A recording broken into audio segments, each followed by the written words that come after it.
उपराष्ट्रपति चुनाव को लेकर सरगर्मियां तेज हो गई हैं। एनडीए और इंडिया गठबंधन के उम्मीदवार में कांटे की टक्कर दिखाई दे रही है। दोनों खेमे के उम्मीदवार समर्थन जुटाने के लिए तमाम दलों से संपर्क कर रहे हैं। अब इंडिया गठबंधन के उपराष्ट्रपति पद के उम्मीदवार जस्टिस बी सुदर्शन रेड्डी ने आंध्र प्रदेश के पूर्व मुख्यमंत्री और वाईएसआर कांग्रेस के चीफ जगन मोहन रेड्डी से भी बात की है। तो क्या है पूरा मामला, देखिए इस रिपोर्ट में। 9 सितंबर को उपराष्ट्रपति पद के चुनाव होने हैं। चुनाव में अभी बराबरी का मुकाबला दिखाई दे रहा है।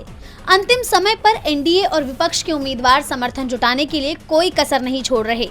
इसी सिलसिले में सर्वोच्च न्यायालय के रिटायर्ड जस्टिस और इंडिया गठबंधन के उपराष्ट्रपति पद के उम्मीदवार जस्टिस बी सुदर्शन रेड्डी ने वाईएसआरसीपी अध्यक्ष और आंध्र प्रदेश के पूर्व मुख्यमंत्री वाईएस जगन मोहन से फोन पर बात की है।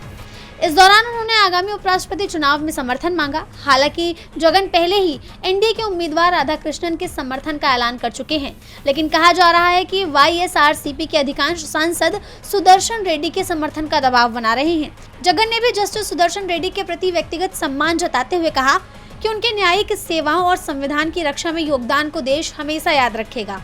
उन्होंने जस्टिस रेड्डी की लोकतंत्र की भावना को मजबूत करने में भूमिका की सराहना भी की है। ऐसे में यह माना जा रहा है कि अंतिम समय में जगन पलटी भी मार सकते हैं। इस बीच बी सुदर्शन रेड्डी की तरफ से इस बात के भी संकेत मिल रहे हैं कि वो चंद्रबाबू नायडू से भी जल्द ही मुलाकात कर सकते हैं। नायडू की पार्टी टीडीपी भी इस समय असमंजस की स्थिति में दिखाई दे रही है। नायडू इस समय एनडीए के साथ हैं, लेकिन उनकी सियासत को देखा जाए तो वो पलटी मारने में ज्यादा वक्त नहीं लगाते।